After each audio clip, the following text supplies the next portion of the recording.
betul ke kalau solat tarawih sendirian di rumah bagi wanita masih juga dapat pahala solat berjemaah di masjid? Mohon pencerahan sebab ada dengar ceramah seorang ustaz. Bukan, mana boleh dapat pahala solat berjemaah, dah dia solat seorang. Kita fikir logik macam tu. Dia solat seorang, tapi dia dapat pahala berjemaah. Bukan macam tu. Bukan. Memanglah solat dekat rumah tu bagus, tapi bukan dia dapat pahala jemaah. Dah dia solat seorang, dapat pahala jemaah macam mana? Cuba kita fikir bodoh-bodoh dia panggil. Fikir je. Kalau dia solat seorang pun dapat jemaah, kalau dia solat jemaah kat rumah macam mana? Kalau dia solat dekat masjid surau, dapatlah pahala jemaah. Perempuan solat kat surau masjid berjemaah, dapatlah pahala jemaah. Kalau dia solat kat rumah seorang, dapat pahala jemaah. Okey, katalah dapat pahala jemaah juga, walaupun dia sembahyang seorang. Katalah gitu. Kalau dia solat berjemaah dekat rumah, dapat pahala berjemaah. Sebab dia solat seorang pun dapat pahala jemaah. Kalau dia solat berjemaah, dapat berjemaah ganda dua. Lagi pelik. Kalau dia solat berjemaah dekat rumah, macam ni. Kalau dia pergi masjid surau, adalah solat tarawih berjemaah di sana. Dia semayang tarawih tapi semayang seorang-seorang, bukan semayang berjemaah. Adakah dia dapat berjemaah? Tak dapat. Saya nak suruh berfikir je. Benda ni boleh fikir.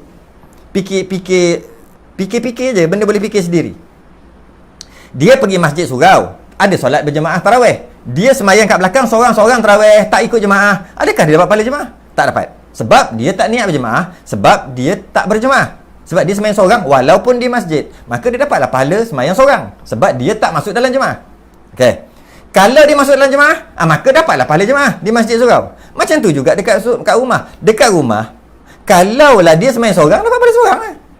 Kalaulah dia ada berjemaah, dapat pahala jemaah lah. Maknanya nak dapat pahala jemaah bukan di masjid. Bukan. Sebab bila kita baca soalan ni, seumpama nak dapat pahala jemaah mesti di masjid. Tidak. Nak dapat pahala jemaah bukan mesti di masjid, mesti duduk dalam berjemaah. Cukup syarat-syarat jemaah, maka dapatlah jemaah. Di masjid ke, di rumah ke, di padang ke, padang pasir ke, dalam laut ke, mana-mana pun, kalau ada makmum, ada imam, dapatlah jemaah. Sekarang ni dekat masjid, dia ada imam, ada makmum, dapatlah jemaah. Dekat rumah, tak ada imam, tak ada makmum, semayang seorang, apa pula dapat jemaah? Tapi maksud dia kat situ, perempuan, dia afdal semayang dekat rumah, walaupun seorang. Afdal. Bukan dapat pahala jemaah, lebih baik. Tapi kalau dia pergi masjid untuk semayang, sunat untuk berjemaah. Jadi kalau dia rumah, afdal walaupun semayang seorang. Maknanya kalau pergi ke masjid, dapat pahala berjemaah, dapat pahala sunat. Okey. Kalau dia semayang seorang-seorang kat rumah, tak dapat pahala jemaah, tapi dapat pahala afdal. Afdal ni lagi tinggi daripada sunat. Jadi semayang di rumah ada fadilat tertentu yang tersendiri. Sembahyang di masjid, cerita perempuan ni, ada fadilat yang tersendiri. Jadi kalau kira markah tu, kita kira markah lah.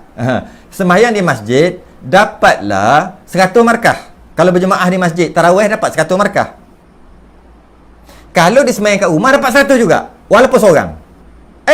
Kenapa pergi tarawih berjemaah dapat 100, sembahyang kat rumah seorang-seorang dapat 100? Sebab yang tarawih tadi pergi berjemaah dapat 100. 100 ni saya bagi contoh nak bagi faham je, bukan 100 betul pun.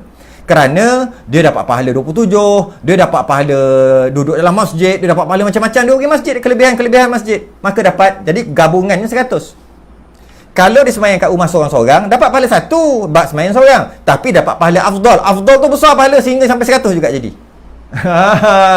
Jadi masing-masing dapat kelebihan masing-masing, nilainya sama tinggi, malah tinggi nilainya, tapi nilainya kerana berbeza.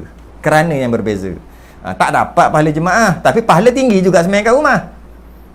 Pahala besar juga sebab orang perempuan. Gitu je.